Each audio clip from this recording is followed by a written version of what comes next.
Hello and welcome to the MMA Live Chat Show. I'm Rich Davie and it's Wednesday, July 23rd, 2014, and we're streaming live on YouTube again. On today's show, we'll be discussing the UFC on Fox 12, Lawler versus Brown event, and I'll be giving my predictions for the main card and two of the fights on the preliminaries. On today's show, we may have Damon Gazelle and Jeremiah Dudkins joining us. We're having some technical problems with them connecting to the show. But I'm going to go ahead and get started here, and then maybe they'll join in later on. Okay, the UFC Fox 12 Lawler versus Brown event will be taking place Saturday, July 26, 2014 at the SAP Center in San Jose, California, and will air on the Fox Mother Network starting with the prelims at 6 o'clock p.m. Eastern Time and the main card starting at 8 o'clock p.m. Eastern Time. First up, I'm going to go ahead and give my breakdown with the stats and the numbers the way that I see things going. And we're going to start with Robbie Lawler versus Matt Brown, the number 1 UFC ranked welterweight versus the number 5 UFC ranked welterweight. And Robbie Lawler is 23-10 with 1 no contest, and Matt Brown is 19-11. I don't know, this event has been touted as a highly anticipated event. And I'm not really sure about that, but, the card isn't fantastic. It's a good card, but the main event, a lot of people are saying that Brown really doesn't deserve going into, the position that he's in. I personally think that he's earned it with the 7 wins in a row that he's had. But as far as, a lot of people really think that Matt Brown doesn't have much of a chance against Robbie Lawler. A lot of people think that he's going to go ahead and just take Brown out probably within, the second or third round. I don't know. Personally, I think, like I said before, I think he earned the shot at Lawler, but Lawler has also faced much higher competition as well, and I still think Lawler should have got the rematch with Hendricks before having to take, another fight first. I know that Hendricks is injured and he's recovering from the injury, but I don't know. In any event, this one's certainly going to be a barn burner, as they say. Okay. Looking at Matt Brown's last 5 fights, none of the opponents are currently in the top 10, and only one of them is currently ranked number 15 in the UFC, and that would be Eric Silva. But on the positive side of things there, all of those last 5 fights ended by KO or TKO, whereas Robbie Lawler's last 5 fights were against the champ, John Hendricks, 1 fighter currently ranked number 2, 1 fighter currently ranked number 7, and 2 other fighters not currently ranked, but that's going back to UFC on Fox 8 and UFC 157. With those 2 fighters ranked number 2 and number 7, they ended in decisions, 1 unanimous and 1 split decision. And I don't know, I have to admit I wasn't all that much of a fan of Brown when he was on the Tough Season 7 show, but I slowly became a fan of the guy, and I have to say that I'm a bit surprised that the odds makers don't have Lawler as an even larger favorite than he currently is. But in any event, odds makers have Lawler as a moderate favorite, and MMA fans have Lawler as an even larger favorite. Brown is 1 inch taller, and he has a 2-inch reach advantage, but I don't think that's going to play a factor in this matchup.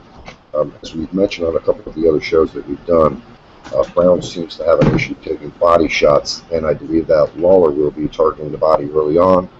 I'd actually be surprised if this fight goes beyond 3 rounds. As I said, a lot of fans think that this one's going to end within 2 or 3. Because I think these 2 guys here, they're going to come out straight away throwing plenty of heavy shots in furious fashion. Lawler probably will also be throwing some body kicks, and Matt Brown will as well. But if Lawler lands with a solid glide kick to the body, I think that's going to be the end of the night for Matt Brown. Because as I said earlier, there we've seen guys, issues taking body shots, and Lawler has the power to go ahead and follow up and finish through on that. If he does happen to connect with the body shot and collapse him. So I'm going to go with Robbie Lawler by TKO in 2. And I see that we have Damon joining us on the show. Hey, buddy, what's up? Not much. I was thinking you were talking about 7:30 Central Standard Time for some reason. Yeah, I no was problem. No problem. ran out to the store and stuff. All right, no problem. I don't know where Jeremiah is. I know that maybe he was having some problems too there, but he did say around 7:30 would start, so maybe he'll join us as well. I just went ahead and Yeah, I did was listening. my thing for the first Yeah, fight. So what do you think? I'm probably going with you. I think Lawler by TKO in round two. I just think Matt Brown's last fight really exposed how weak his body is, and I think Lawler's going to exploit that. Yeah. What do you think? Did you hear my intro there about the hype and the anticipation for this one? Are you highly anticipating this main event, or what's Oh your yeah, feeling about it? yeah. I mean, anytime Robbie Lawler fights, I get hyped. I love watching the guy, especially now that he's back and he's doing so well. Matt Brown as well. You know, he's on what the 6-fight winning streak. Is it 7 now? Is it We said 7 that now? last time. We didn't know if it was 6 or 7. It's he's strung quite a few matches together. So I believe it is 7. It is 7. Started Was with it? Chris Cope and ended with Eric Silva. Yeah. So, but yeah, So, I just think Lawler's as going to I be said, too much. I don't know if you heard my introduction there. Many of those last 5 fighters that he fought, or all of them actually, weren't really top-ranked fighters. Only one of No, them was ranked 15. no. Yeah, Lawler's just going to be too much for him, I think. Yeah, Matt Brown's been good. You know, Mike Powell though, he's borderline. Mike Swick, you know, I was back in 2012. He's probably, other than Stephen Thompson, the toughest opponent he's faced. You know, I really don't see him having too much of a chance. Anything's possible, but you know, when you're talking about Robbie Lawler, right, you know that guy is a beast, and you know he's been on a tear. Other than the Johnny Hendricks fight, which a lot of people believe Robbie Lawler could have won that one, possibly even. You know, I I just you know unless for some unforeseen shot, you know, one shot that you know connects, I don't see Lawler losing this fight. Yeah, He's and too we've smart, all been seen it fighting too before. If he good. can take the shots from Big Rig the way that he did in that fight, you know, Yeah. respect to Matt Brown. He's a Oh deadly yeah, finisher too. But definitely. He's one of my favorite fighters. You know, but you know, I just don't think he is at the level of competition that Lawler is. yeah, I agree, and I just don't. That's why I was trying to reconcile the definition that the press is giving this event. I don't know, if they're following the hype of DFW, but he says it's always the greatest event ever. But Yeah, always is. yeah. But you know, I mean, it is a good card. I mean, this really could be a pay-per-view. I mean, other than the fact that there isn't a title fight on there. I mean, you got Lawler and Brown. You've got uh, Lil Nog and Johnson, Guido, who's always fun to watch, except for that Maynard fight against Bermudez, who, you know, Bermudez has been looking really good. And then you got the Wonder Boy against Green, you know, it's Bobby No, Green. I just say it. I said in the beginning there that I wasn't all excited about the card, but I was speaking overall. Because then when you start getting to the prelims, yeah, there's only 4 fights on the main event for this one here. Yeah, I guess that's because they had to leave room for all the commercials. But yeah, uh, the other 2 that we're going to be doing are the Darren Cruikshank hmm versus Jorge Masvidal, and then we've got Kyle Kingsbury versus Patrick Cummins, and we'll talk about that too because he moved up quite a bit in the rankings there with that one win, and kind of surprising, but we'll discuss that one when we get to it. But yeah, now that you mention it, it's not all that bad of a card there, especially for free TV. no, it's a great card for real. I mean, And so you agree with me there, Lawler by TKO and 2, and yeah. you think that the hoopla is worth it for the main event on this one? Oh yeah, Matt Brown. You know, you got a 7-5 winning streak against Lawler, who definitely should be fighting for the title next, Yeah, and they're both unless he loses here. exciting, typically exciting finishers with their heavy games and Yeah, strikes. it's a brawlers, you know. When you get into them brawlers, those typically tend to be good fights, and both of these guys are known to brawl. So, you know, I can see the hype for this fight. You know, I've been waiting to see Thompson again. You know, overall, I think it's a good card. You know, All right, well, let's move on especially to the with next one. Johnson. You know. Yeah, I was going to say, let's move on to that one. Let's talk about Anthony Johnson versus Antonio Rogerio Nogueira, the number 5 UFC ranked light heavyweight, versus the number 11 ranked heavyweight. And I thought that was kind of odd that he wasn't UFC ranked, but he's ranked number 11 elsewhere, so I guess he's got a lot of fans outside of the UFC rankings.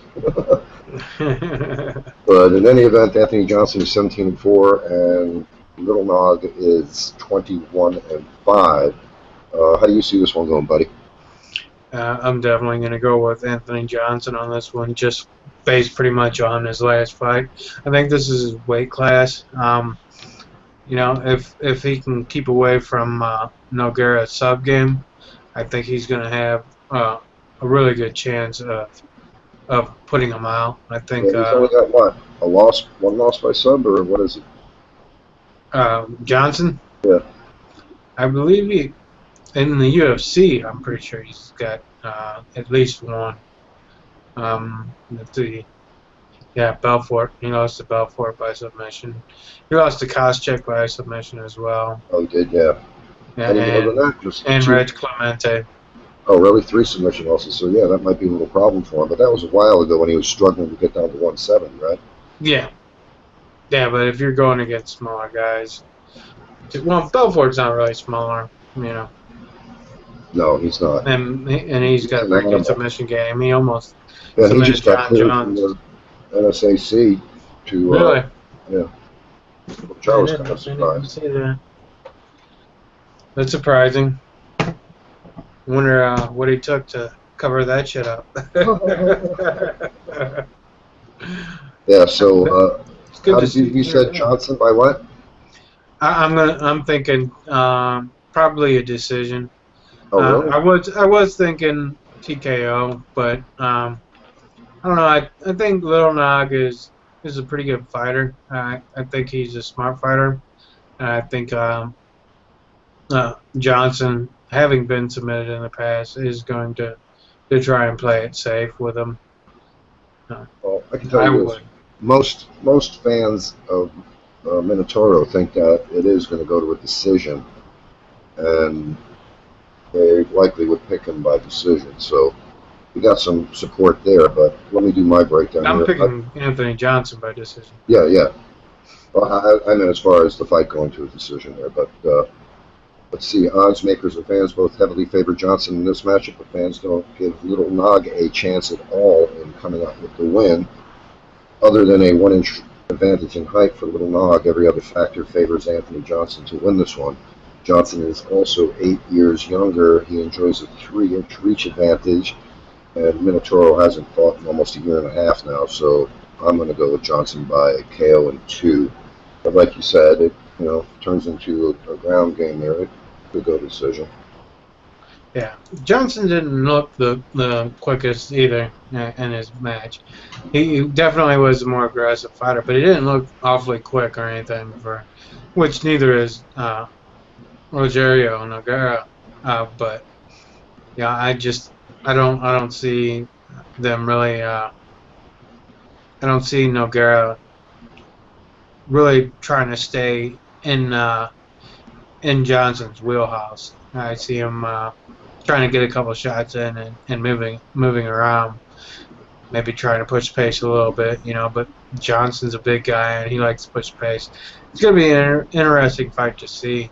He was actually pretty vocal about what he's going to do, and he said he wants to finish it early. Who did? Anthony Johnson. Anthony Johnson?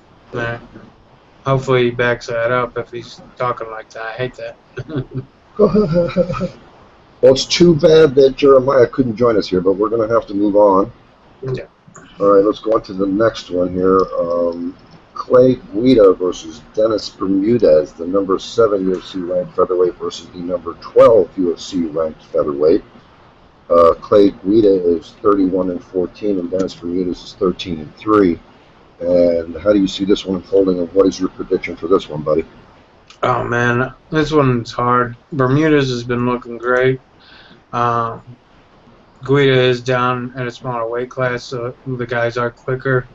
But I still think Guida's wrestling and submissions are going to be too much for Bermudez. I'm going to go with probably a round 3 submission.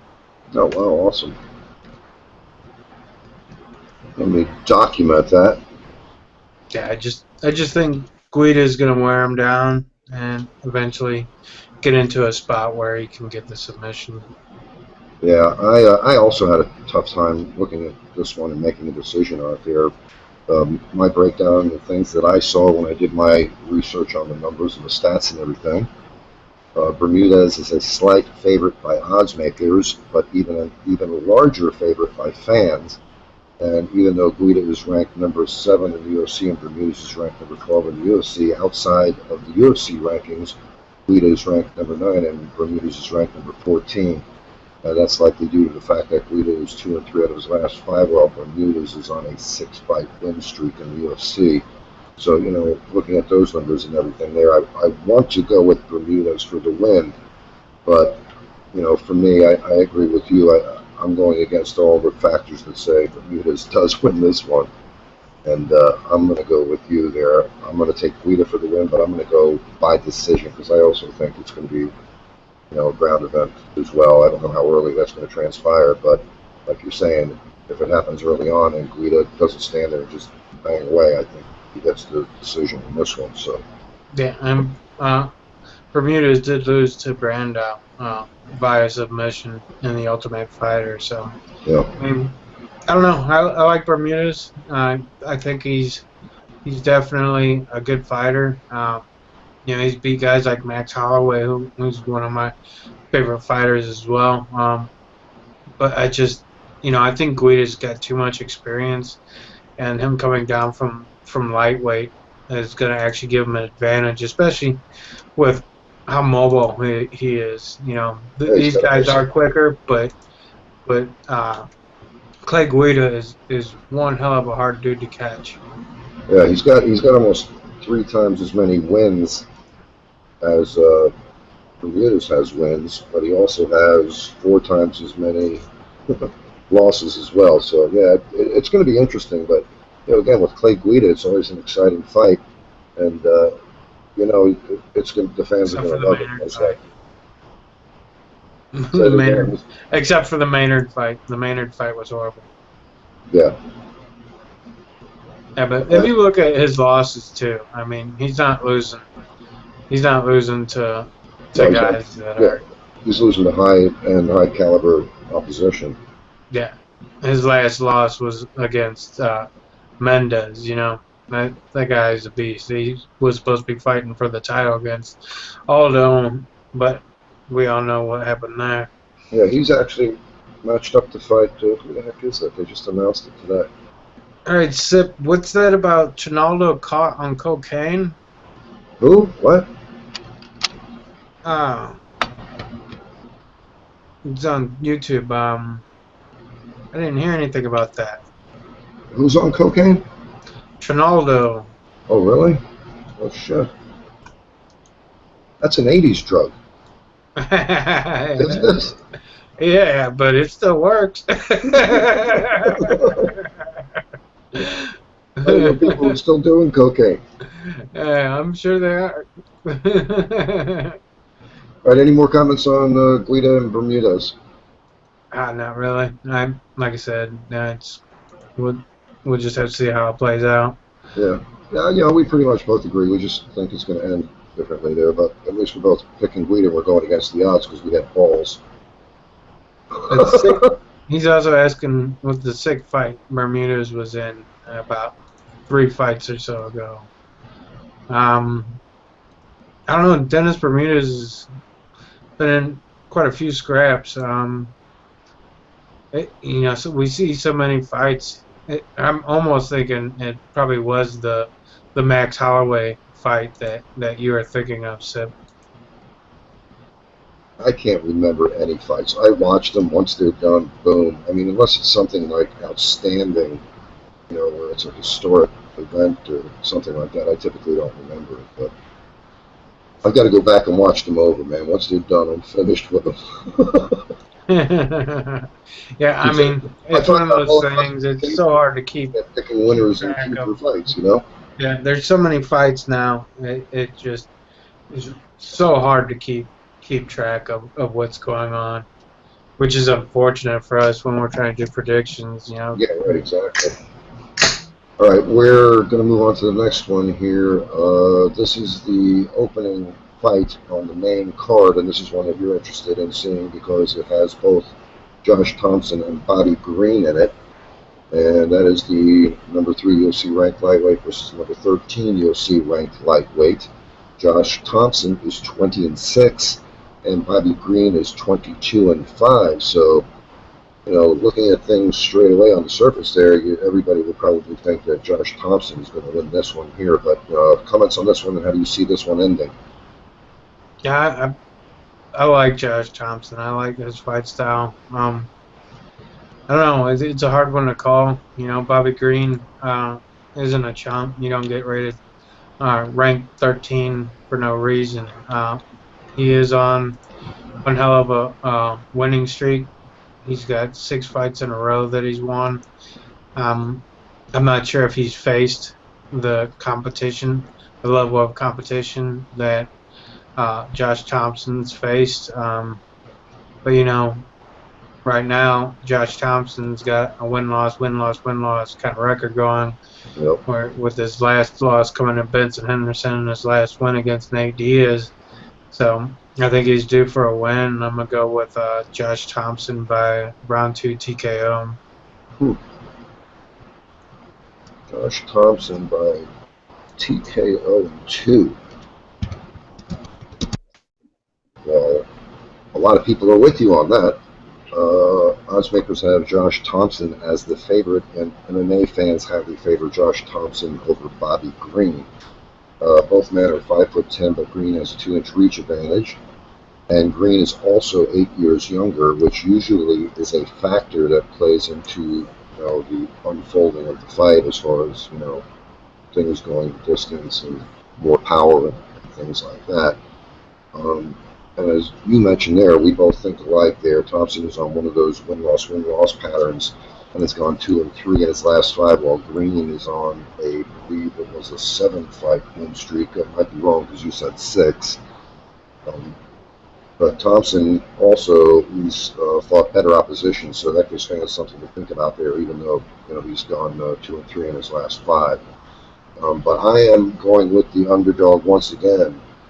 I'm picking Bobby Green to win by decision. So I don't know, man. I'm either going to look like a genius on this one, or I'm going to look like a total idiot. Oh man, he's no chump. Anything can happen.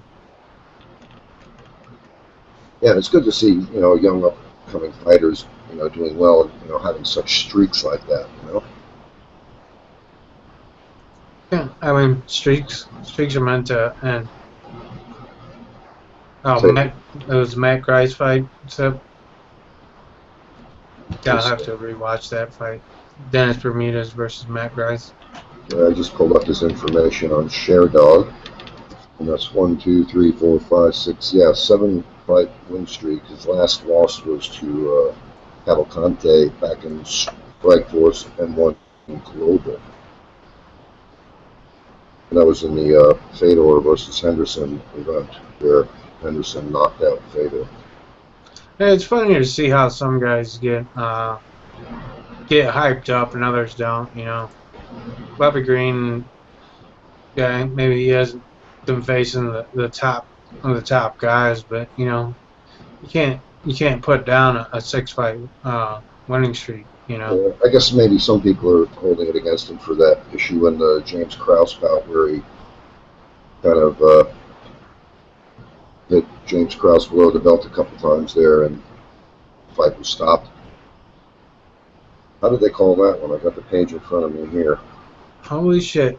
They called that one a TKO, kick to the body. So I believe, yeah, the last strike was actually legitimate. I don't recall totally there, but I am just looking on Facebook, and guess who John Jones is facing at 178?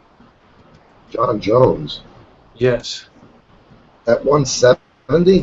178. Who? DC. Alexander Gustafsson got hurt, and Daniel Cormier is stepping in to take on John Jones. Oh my God! Yeah, We might see. I heard something today that DC was actually moving down to 170, and I was like, "You got to be kidding me! You couldn't make 205." We might see the title switch hands. Yeah, I think DC's got the wrestling to beat John Jones. I think so too. The only thing that he has going against him is that size and reach of John Jones. But I think, you know, with DC having fought bigger guys before, I think he's going to be able to do it. Man, wow. Good thing. Yeah, we got CIP 1883 joining us on the chat box there. I see you've been trying to cover some of his comments there. Yeah. Oh, I'm glad you were watching it. I had so many things. Yeah, he was. That's why when I was talking about said something about Matt Grice, and we were talking about Dennis Bermudez and the Matt Grice fight. He was saying that it was a sick fight that Dennis Bermudez had. Well, maybe we can get him to join us on the show one time. Yeah, Sip, you should definitely join us one time. Or maybe not one time. We love having more people on. It's just hard getting people all coordinated. We were supposed to have another guy tonight, but it's tough syncing up with everybody, isn't it? Oh yeah, it definitely is. Look at me. I was thinking of the wrong time zone. I was a little bit late to this getting to you in the chat box is a slight delay because we're live and the comments come through a little bit late. Yeah, and sometimes it depends on where you post from too. Sometimes they'll come up in the comment box, and sometimes they're going to come up in the actual comments and below. There's times where you actually just completely miss them. So you're not even going to ask about the Band-Aid on my head, dude? Well, I don't have the screen in front of me with the video, so I'll go ahead and ask you, what's up with the Band-Aid on your head, bro? Oh, man, I was helping a friend clean.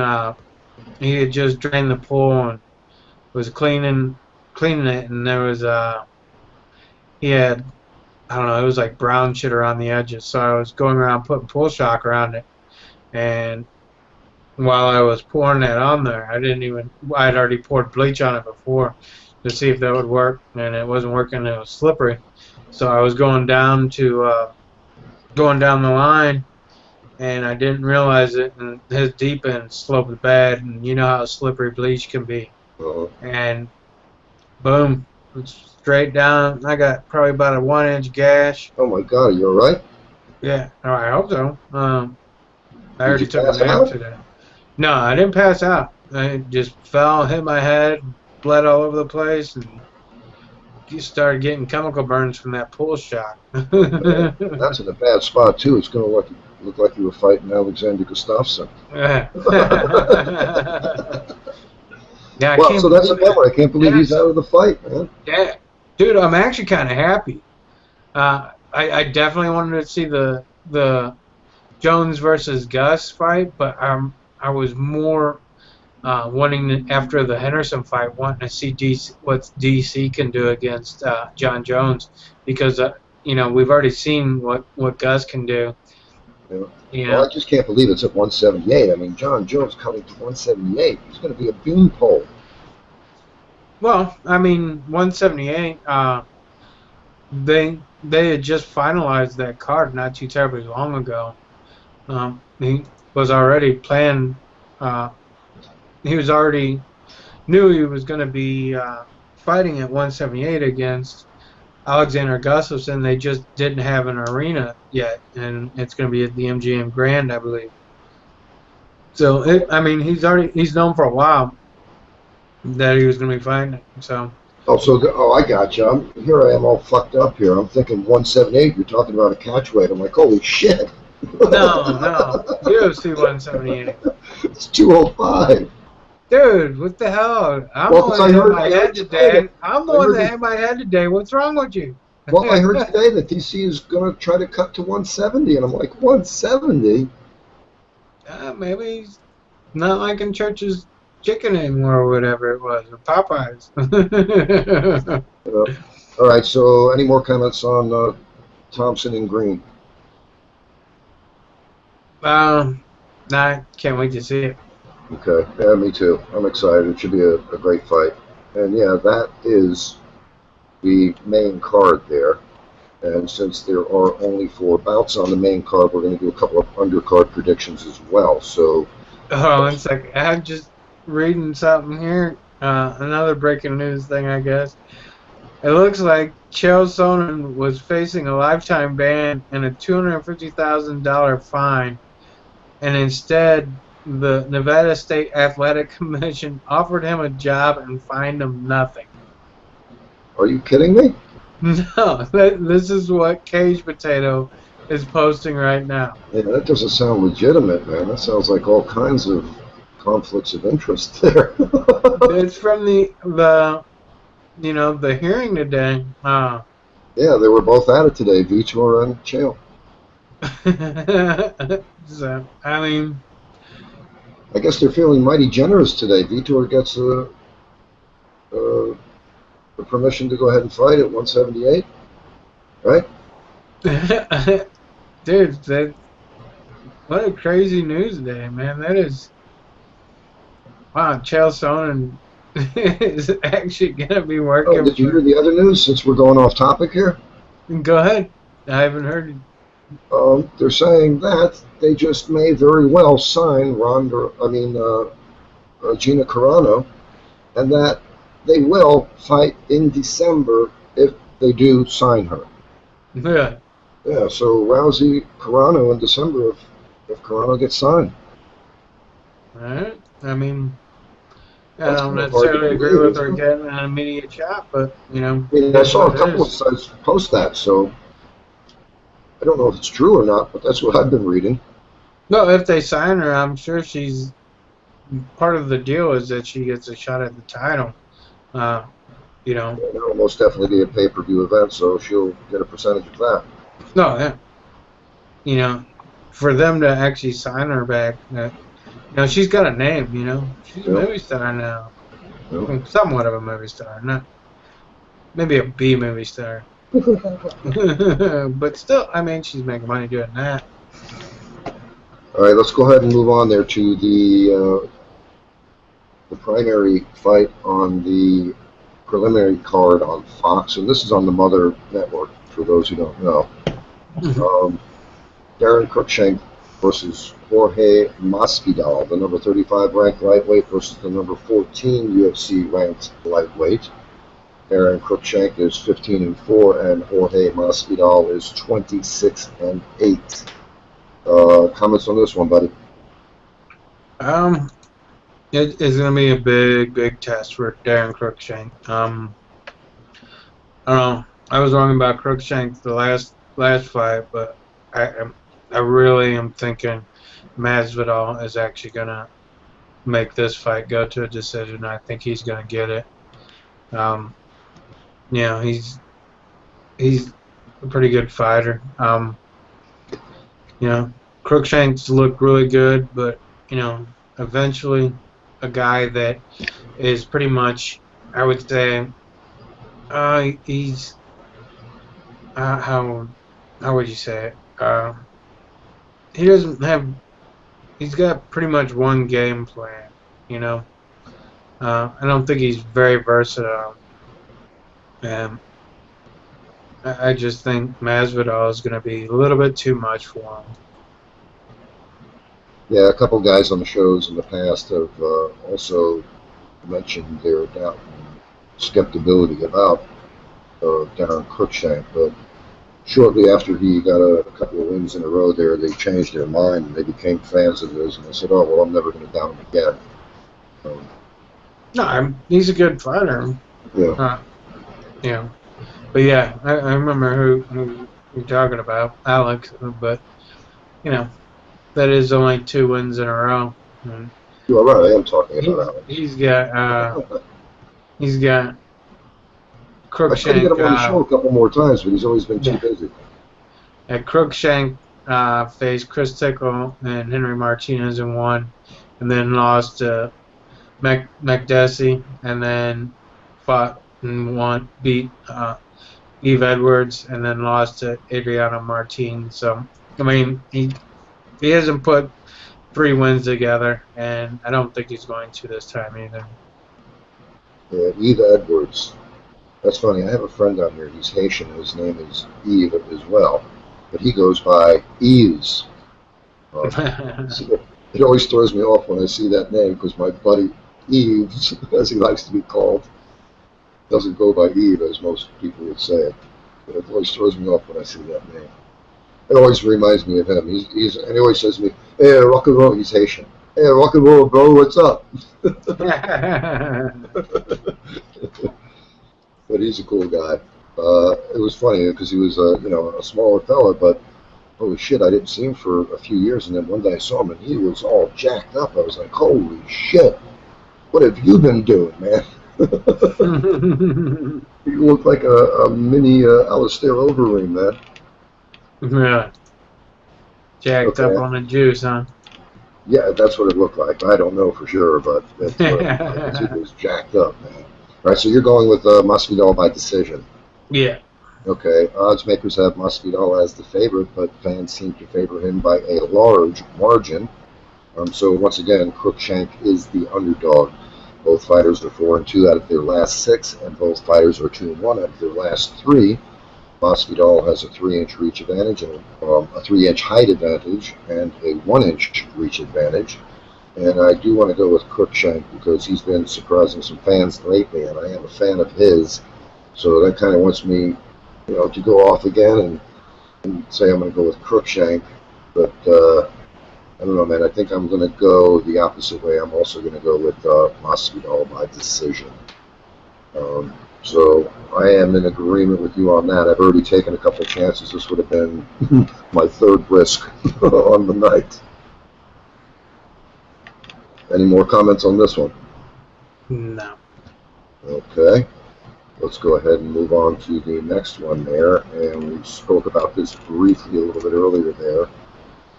Next up there, we're going to do Kyle Kingsbury versus Patrick Cummins. The number 37 ranked light heavyweight versus the number 38 ranked light heavyweight. And as we mentioned earlier there, Cummins, he got that one win and he came way up in the rankings there because I believe when he fought Daniel Cormier, he was ranked something like 178 or something like that, wasn't he? There's some ridiculous number in the rankings. It was low. But Kyle Kingsbury is 11-5 and 1 no contest, and Patrick Cummins is 5-1.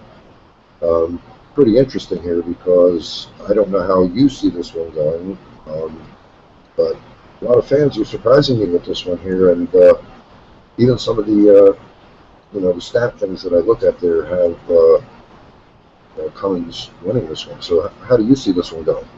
Yeah, I'm thinking Cummins as well. Kingsbury is on like a 3-fight losing streak. I think it's do or die for him. Maybe not necessarily, but yeah, I think Cummins. I think he did come in and he faced DC, and of course when you're ranked that low and you're trying to get a name to actually come in and fight a guy like DC shows you've got balls. So I think Cummins is really a good fighter, and we just first got to see him against DC, I believe it was. He just won a fight, didn't he, recently? Yeah, he just won his last fight. It wasn't too long ago. Yeah, it wasn't. uh, uh, June 7th against Really? Roger Narvaez, I guess. Yeah, that's very recent. Yeah. I mean, So at least he's been not making a some. named guy, but I think Patrick Cummings, the guy looks like he's got talent. He's 5-1. That one loss coming against Daniel Cormier, which you know, yeah, his first fight in the UFC. No, that was Strikeforce actually. Was against Trevor Brown. But yeah, I think Daniel Cormier could possibly be the one to dethrone John Jones. So a loss to him. It, No it disgrace. yeah, it's not a bad loss because DC is a beast. He hasn't lost yet. Yeah. And at least, Patrick Cummins got a chance to show that he can actually finish a fight. He's not just the guy at the coffee shop that a lot of people were making fun of prior to the Daniel Cormier matchup. But, yeah, good to see him, get a TKO like that fairly early on in his matchup against Roger Narvaez. So, you know, good luck to him. So you're going with what? Cummins by? Cummins by TKO in round one. Oh yeah, round one. Yeah, I think he's going to come out and he's going to try and put him away. Very interesting. Okay, my breakdown here. Odds makers have Cummins as a slight favorite, and fans even more so. Kingsbury is 2 inches taller with a 3-inch reach advantage, but as Damon mentioned, he is on a 3-fight losing streak. His last win was a unanimous decision against Fabio Maldonado, which is pretty impressive, huh? Yeah. Because he was looking pretty good as of late. And then that was back in June of 2011 on the Tough 13 finale card. As Damon also mentioned there, he's on a 3-fight losing streak, and if he wins this one here, he's in a bad way in the UFC. Not too many fighters survive a 4-fight losing streak in UFC. Basically, when you've got 3 fights, you've got both feet on the chopping block, and you're just waiting for the axe to fall. Pretty much. Yeah. So I don't know. His fighting experience is against better competition, and also again his experience as a fighter with more fights under his belt makes me think that he can win this one. But again, like you mentioned there, I'm not so sure. And I'd like to go with Kingsbury for the win, but when a fighter hasn't won a fight in 3 years, it kind of makes me pause. And I'm going to go with you as well in this one here. I'm going to go with Patrick, Mr. Coffee Cummins by TKO in 2. So we both see that one ending fairly early on. Yeah. Yeah, I think Patrick Cummins is gonna do pretty good in the UFC. I remember there was some talk about him making DC cry or something one time. Yeah. So. That kind of pissed off DC, huh? Yeah. So we'll see. DC made easy, quick work of him, but look what DC did to Dan Hendo too. Yeah, and I always see this Kyle Kingsbury around one of the UFC girls. I don't recall which one it was. It kind of makes you think that the two of them are an item, you know what I mean? Who? Kings and who? Kingsbury, and I don't remember who the girl is, but I always see him with one of the UFC girls, Huh. Not a fighter, one of the ring girls, I believe. Yeah, well, I would hope so. I would hope so. Because the only one I could think of would be Nick Ring. A lot of people say that. And we knew one guy on the old site and says he was friends with Nick Ring, and he says that was all just a front for the Tough Show because they were razzing about that. Yeah, I was just joking. I don't know if he is or not. I don't really care. If he is, more power to him. Yeah, no, I just wanted to fucking let people know that. Okay, any more comments on this one? There's no ladies fighting on this one. I'm kind of surprised, being that they now have the strawweight division. Yeah. But I want to also do an Invicta show.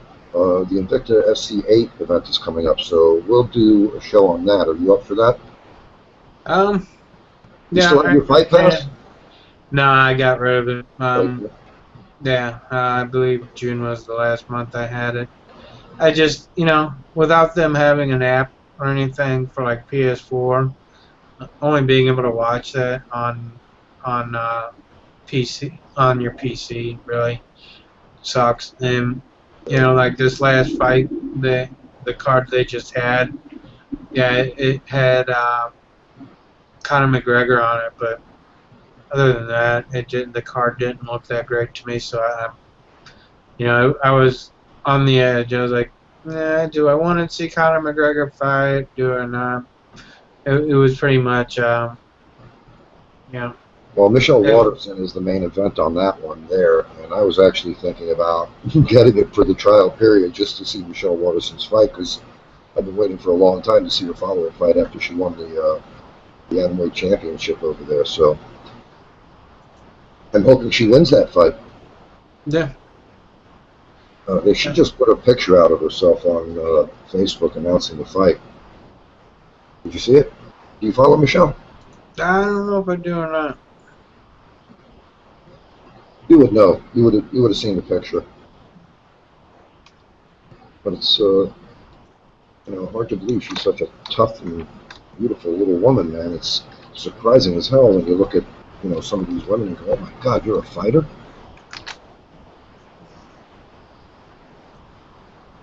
I guess I wasn't following her. So would you be into doing an Invicta FC8 show with me? As long as we're not doing a prediction. Yeah, maybe. I have no clue. Maybe it's not a good idea. Maybe we'll just talk about Michelle Waterson and her fight. Because I have no clue. I Yeah, haven't been following it. Yeah, a lot of the ladies they It'd have be like over me there, trying to do a Bellator one. a lot of ladies over there, since they had the shakeup, are fairly new over there. I mean, they've got a lot of new women in there, but they've got a couple of ladies I do want to see fight on that. Oh yeah. I was actually hoping they would sign, or actually Michelle Waterson. She actually told me when I interviewed her, she actually likes to fight at a heavier weight than 105. She said, but her people feel that she will do better at 105 because she's so petite. So I was hoping to actually see her in the 115 division, but maybe that's too much for her to put onto her frame there. But she told me, I think she did say that she likes to fight at 115, but her people want her to fight at 105. Mm-hmm. But apparently that's not going to happen because just recently she was asked if she was going to or had designs on going to UFC, and she said no, she's very happy representing Invicta FC. So they got to keep some of the star power over there, right? Yeah. Okay, any more comments on anything here before we never did a follow-up show for the UFC Fight Night 45 Cerrone versus Miller event predictions that we did there. So I'm going to go ahead. I don't even remember if I watched that one. I think I missed that one. Well, we're not really going to discuss it all that much. I just wanted to let everybody know how we did there because we actually did pretty good on that one too. So we're in the final thoughts segment here. The results of the UFC Fight Night 45 Cerrone versus Miller event predictions show that we did. Rich Davie went 5-1. Daniel Gazelle and David Petruik both went 4-2. And if we take the Duke versus Smith bout into consideration, Rich Davie went 6-1, and Daniel Gazelle and David Petruik both went 5-2. So not a bad night of picks for us all on that one there. And now on to the specific predictions and the points that we did score. In first place, you edged me out once again, buddy. Yeah. And it was 4-2 with 28 points out of 60. And if we did the Duke Smith bout in there, he would be 5-2 with 32 points. In second place, Rich Davie was 5-1 with 26 points. You beat me by 2. And that was out of 60 points. And if we take into consideration Duke and Smith, that was 6-1 with 30 points, and you beat me by 2 there as well. And then the other guy on the show was David Petruik. He went 4-2 with 25 points in third place, and that is out of 60 points. And if we take into consideration the Duke versus Smith bout, He went 5-2 with 32 points, and he tied you on that. So, congrats to you, my friend. You edged me out once again. It's not the number, it's the quality. I don't put a whole lot of credence into those finishes there because, man, anything can happen. Like I said, Exactly. I'm happy just to get the fighter right with the way MMA is. Yeah, so some of those I know were picks that they were questionable wins for the fighters. So Yeah, if anybody, these are actual predictions where we're predicting how a fight is going to end by, either decision or, method and round. And we also do what we call an event pool show where it's just straight up picks where you just pick the winner or, of the fight. So if you like to make predictions, but you don't like to actually go into the full predictions of, method and, round or decision or whatever, you can always just do the predictions that we do. It's pretty much just a pick 'em of the main event and usually maybe one undercard fight. All right, so recapping this one here, in the Cerrone versus Miller bout, Damon went Cerrone by TKO in 2. That was 10 points for you. David went with Cerrone by 7-2, 7 points for him, and I went with Cerrone by decision, 4 points for me. And in that one there, Donald Cerrone defeated Jim Miller by knockout due to kick in round 2 at 3 minutes and 31 seconds. Okay, in the Barboza versus Dunham bout, Edson Barboza defeated Evan Dunham by TKO due to body kick in round 1 at 3:06. And in that one there, Damon went with Dunham by 7-2, 0 points. David went with Dunham by decision, 0 points. And I was the only one to go with Barboza. I picked him by KO in 2. I got 7 points for that. And then we move on to the Story versus Mafra bout. And Damon went with Story by TKO on 2, 7 points for him. David went with Story by TKO on 1, 4 points for him. And I went with Story by decision, 4 points for me. And Rick Story actually defeated Leonardo Mafra by sub due to head and arm choke in round 2 at 2 minutes and 12 seconds. And then in the Proctor versus Salas bout, Damon went with Proctor by decision, 4 points.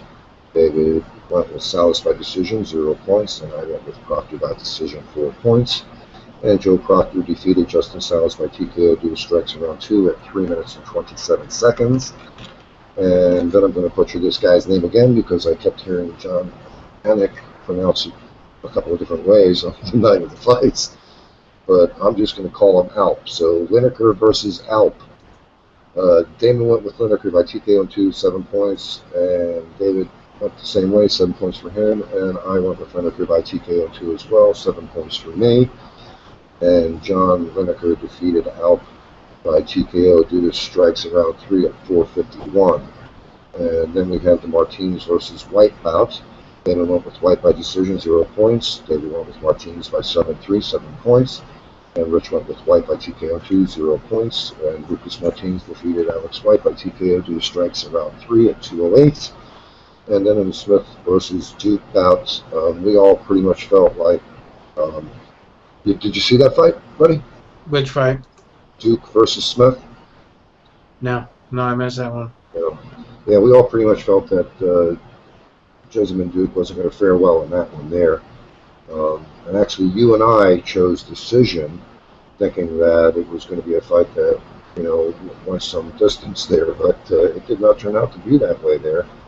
And Leslie Smith defeated Jessamine Duke by TKO due to strikes in round 1 at 2:24, and she just came out blazing and just gave Jessamine Duke everything she could give her, man, and Duke just could not handle the frantic pace. I mean, it was, I don't know what that's going to do to Jessamine Duke in the UFC, but I guess maybe because, like we mentioned, she's got the Q factor going for her, they probably will keep her, but again, she couldn't beat a top 5 or top 10 fighter, and I believe Leslie Smith was, I think she was ranked 14 or something like that in the division, so, even if she was ranked that high, I don't recall, but I don't know, man, she did not fare well in that fight at all. I don't know, if you get a chance, watch it.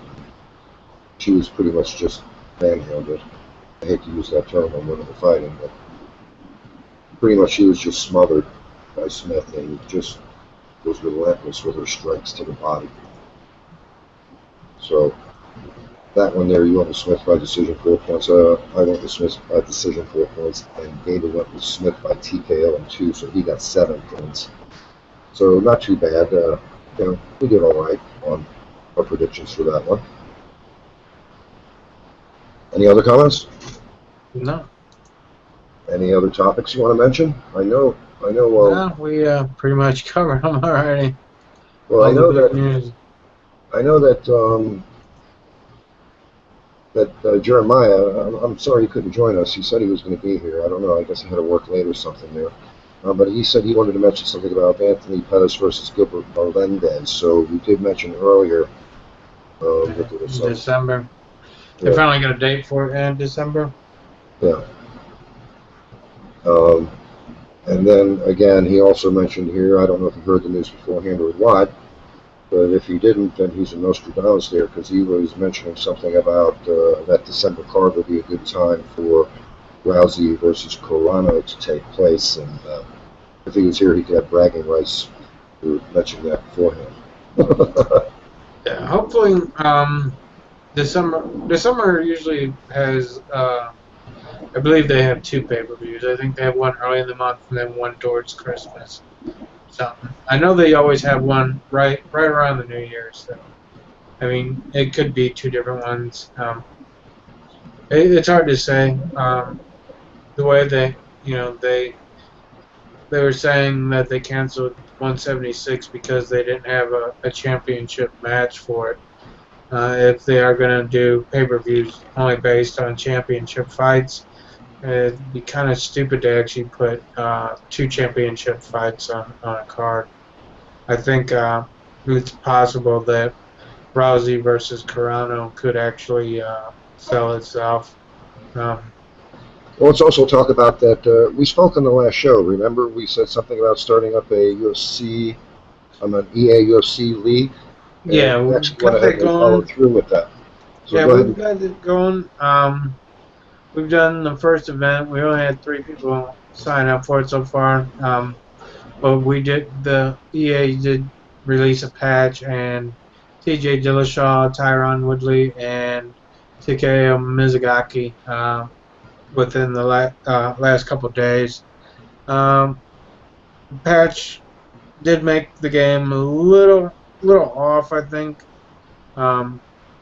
It's still a good game. The stamina is set to the accelerated clock now, so it kind of makes it to where spamming is there's a lot more spamming going on it. So we might have to look into the rules, especially since they did change the Muay Thai clinch up against the cage. Oh, really? Did they? Yeah, I heard some people complaining that they said with the recent changes that, if you fought with one fighter, you fought with them all. Is that accurate? Well, that's the way it's been throughout the game. They do all have certain specialty moves. They don't all have. No, I wouldn't say specialty moves. No, they don't do it like they did in wrestling. I remember with the wrestling game, they had specialty moves for each fighter. Nah, it's more or less the way they strike, the way they throw their punches look more realistic. But that seems to be the only thing they got right on that end of it, is their stances and the way they throw punches, but not kicks. All the kicks seem to look the same. Now, a lot of the jabs, everything else, seem to look the same. So, I mean, yeah, I definitely see where people say that once you've played with one, you played with them all. But they've added a sprawl to the game now, so the power takedowns people were doing all the time. They didn't have a sprawl in the game previously? No, there's a lot that's missing from the game. It's, some people have said, it got low scores from certain sites, and they're saying, talking about how people that say, well, the game's got a good base, you know, it's like, well, you paid $60 for it, you should have a good game. Yeah, I agree with that, but I also, you know that EA made this game from scratch for new consoles in 2 years, and it's kind of hard to get in that short amount of time to get a lot into the game. You know, when they make the next one, which they are going to be making another one, probably in 2 years. No more. One of the things they didn't put in that I told them from the beginning was offline modes. That's one of the main reasons I don't think it's doing as well as it could have been. There's career mode, kind of like a training mode where you have to pass so many things or whatever, and then fight now, which is just you playing against a CPU or a buddy, and that's It's it just a for random offline. fighter, or No, you get to pick the fighters, but it's pretty much like if me and you were at my house, you'd come over and we'd play against each other, or I could play against the computer. And the computer, the AI, the MMAI have you is fought with the Bruce Lee character? I only use Bruce Lee on offline. Oh yeah. I'm thinking about doing a career with him though, because he is the only fighter that's on the roster that you can go through a career with. Oh really? Yeah. Well, that kind of sucks. Yeah, I mean it's a bare bones game. It sounds like they're selling something that's incomplete to me. Yeah, it pretty much is. I think that's why it's already you can get it for $40 at GameStop. Oh really? It's already dropped Yeah, $20, huh? yeah, which is never good. Not in the first month. Yeah, Supposedly that's it's a not a good sale. sign. That's the typical supply and demand rule. Yeah, well, it's supposedly a sale, but a lot of the games, from what I hear, have been hitting the shelves. Going back, getting returned. So. I mean, I think it's a great game. I think the new patch they messed up the game, the actual balance of the gameplay. Um, but we'll see how it goes. Yeah, I saw your comments on Facebook about that, which is what reminded me to bring this up here. But yeah, I wanted to thank you for going ahead and discussing that with me, and we put that together. And yeah, to bring some guys to the site there. And you also mentioned that one of the guys might want to be on the show as well. I just want to let you know I did contact him. I don't recall his name right now, but I'm waiting for him to get back to me. So maybe he'll join us on one of the future shows, and maybe on the Sunday show we'll do the post event if everybody is available on Sunday for that. Yeah, the league we're gonna do. I think we're gonna change it up. I appreciate you putting it all together on the forums. I think we're going to get rid of the creative fighter and the stock versus creative fighter. And I think we're going to be a strictly stock fighter league and try and recreate all the pay-per-views that we can with the fighters in the game. Maybe not. We won't be able to do full pay-per-views, of course, but we might mix up some pay-per-views and have main events from past pay-per-views and create our own pay-per-views. It would be interesting. It would be interesting if you could do upcoming events where you take the fighters and you fight the fighters on the upcoming card against each other to see who winds up winning. But I don't know. That may be skewed somewhat because you wind up kicking ass against everybody that you played. Well, there's only two other guys, and I did beat them both. But the only problem with doing upcoming pay-per-views is that the roster is so limited because early in development, even with THQ with their Undisputed Series, one of the very first things they have to do before making the game is to lock down the roster, and so you've got a roster from 2 years ago, and then they add a couple guys along the way to try and stay current. But when you have to lock down a roster, programming all those separate fighters and getting all the permissions from everybody and all the Well, the UFC, the way the UFC has it is UFC owns the rights to the likenesses of all their fighters. Oh, So really? yeah, that's back in the day when they were doing UFC Undisputed 2009. John Fitch wouldn't sign away his Yeah, I likeness, remember there was a so big stink over that. It wasn't just him, it was yeah, several fighters. so he got fired. Yeah. The UFC let him go, and eventually They he took him came back, back. right? Well, he signed away his likeness, so yeah, they took him back.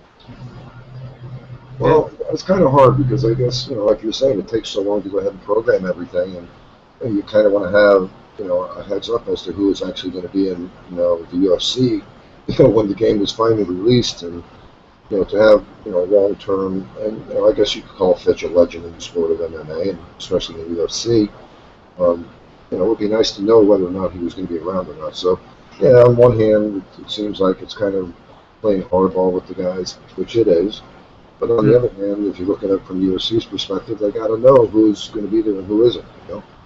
Yeah, like I said, since they have to lock down that roster as one of the first things they do, you've got a roster that's almost 2 years old. They do one of the things EA is doing with EA UFC, which is awesome. It totally took me off guard when EA announced they were doing it.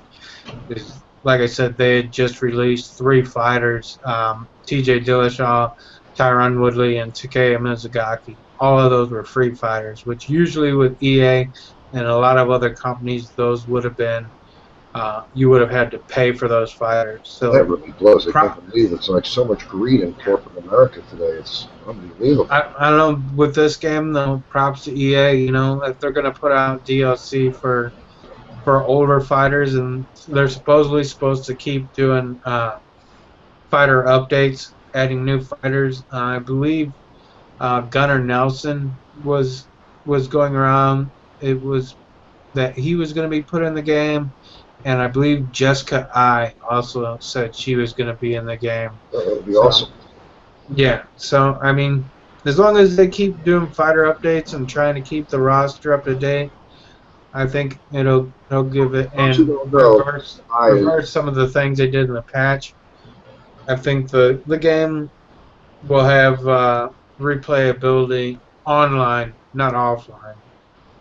and I just want to mention, since you mentioned Jessica I there, if you don't follow her on Facebook and you're a fan of giveaways, she does giveaways on a frequent basis. So if you want to give her a follow on Facebook, she'll go ahead and let you know when she's doing giveaways, and she gives away signed gear and cards and things like that. So I'll have to check it out. I might already be following her. yeah, if you're a fan of hers, go ahead and give her a follow, and go ahead and do whatever you need to do there when she announces there are giveaways coming up. All right, buddy. Again, thanks for go ahead and setting that EA UFC league up on the site. It did bring some people to the site, so I'm glad that you did that.